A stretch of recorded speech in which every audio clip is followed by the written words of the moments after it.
मुझे अगले संडे को किटी पार्टी में जाना है सुदेश, तुम तो जानते हो मेरी फ्रेंड्स किटी में कितनी सज सबन कर आती है, और मैंने तो अभी तक भी शॉपिंग नहीं की है। रागिनी आईना के सामने खड़ी होकर साड़ी के पल्लू अपने कंधे पर सलीके से जमाते हुए बोली, सुदेश इस बार मैं किटी शॉपिंग के लिए बहुत लेट हो गई हूँ, और किटी के बाद मुझे कच्ची बस्ती के बच्चों के पास भी जाना है। वहाँ मैं कुछ न्यूज़पेपर वालों को भी बुलाऊंगी। अगले दिन के न्यूज़पेपर में मेरी फोटो के लिए। अब देखो ना सुदेश, मिसेस सक्सेना ने तो वृद्धाश्रम जाकर मिठाई और कपड़े बांटकर अपनी पोस्ट कल ही फेसबुक पर डाल भी दी, और मिसेस शर्मा भी अनाथालय में गिफ्ट बांटती हुई अपनी फोटो इंस्टाग्राम में डाली है। हर शुभ काम मेरे दिमाग में लेट ही आता है। सुदेश तुम सुन भी रहे हो मैं क्या बोल रही हूँ? सुदेश झुंझलाकर बोला, हूँ यार सुन रहा हूँ। मैंने तुझे कब मना किया था? शॉपिंग के लिए ड्राइवर को लेके चली जाती, और तुम भी किसी आश्रम में दे आती जो तुम्हें देना है, और अपनी नेकी करती तस्वीरें डाल देती फेसबुक और न्यूज़पेपर में। मुझे क्यों सुना रही हो? शर्ट की बटन लगाते हुए सुदेश बोला, अब और कितनी देर लगाओगी तैयार होने में? मुझे आज ही अपने स्टाफ को बोनस बांटने भी जाना है, जल्दी करो, मेरे पास टाइम नहीं है, कहकर रूम से बाहर निकल गया सुदेश। तभी बाहर लॉन में बैठी माँ पर नजर पड़ी। कुछ सोचते हुए वापस रूम में आया। रागिनी, हम शॉपिंग के लिए जा रहे हैं, क्या तुमने माँ से पूछा कि उसको भी कुछ चाहिए क्या? रागिनी बोली, नहीं, वैसे भी अब उनको इस उम्र में क्या चाहिए, बार 2 वक्त की रोटी और 2 जोड़ी कपड़े, इसमें पूछने वाली क्या बात है? वो बात नहीं है रागिनी माँ, पहली बार गर्मियों की छुट्टियों में हमारे घर रुकी हुई है, वरना तो हर बार गांव में ही रहती है, तो औपचारिकता के लिए ही पूछ लेती। अरे इतना ही माँ पर प्यार उमड़ रहा है तो खुद क्यों नहीं पूछ लेते? झल लाकर चीखी थी रागिनी और कंधे पर हैंडबैग लटकाते हुए तेजी से बाहर निकल गई। सुदेश माँ के पास जाकर बोला, माँ मैं और रागिनी उसकी शॉपिंग के लिए बाजार जा रहे हैं, आपको कुछ चाहिए तो? माँ बीच में ही बोल पड़ी, मुझे कुछ नहीं चाहिए बेटा, सोच लो माँ, अगर कुछ चाहिए तो बता दीजिए।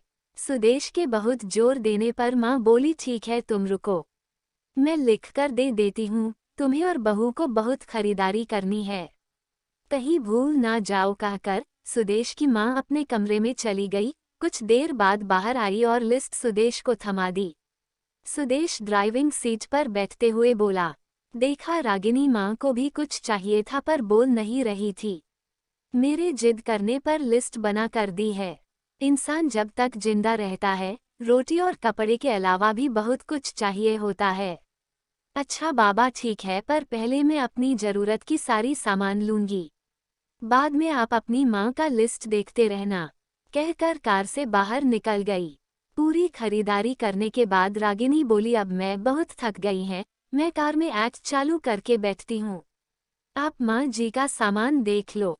अरे रागिनी तुम भी रुको, फिर साथ चलते हैं, मुझे भी जल्दी है, देखता हूँ माँ ने क्या मंगाया है, कहकर सुदेश ने माँ की लिखी पर्ची जेब से निकाली। 8.3 बाप रे, इतनी लंबी लिस्ट, पता नहीं क्या क्या मंगाया होगा, जरूर अपने गांव वाले छोटे बेटे के परिवार के लिए बहुत सारे सामान मंगाया होगा।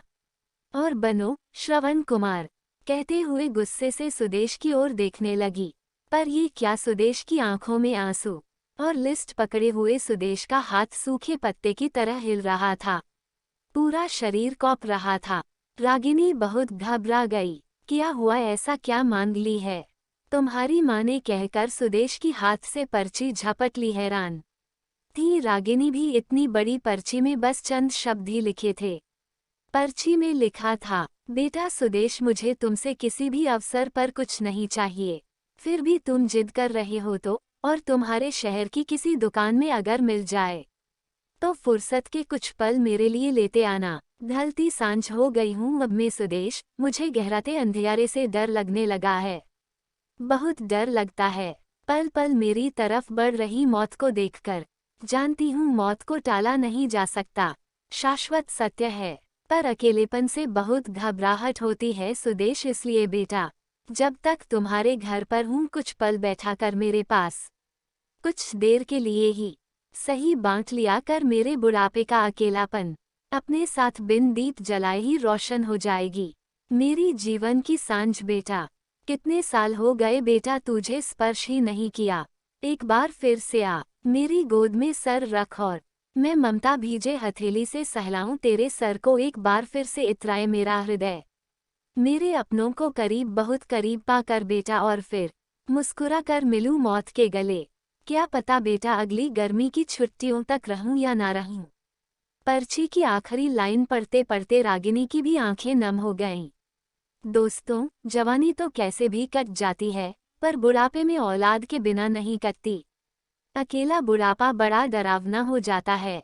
दोस्तों, ये कहानी आपको कैसी लगी जरूर बताना और मेरे चैनल को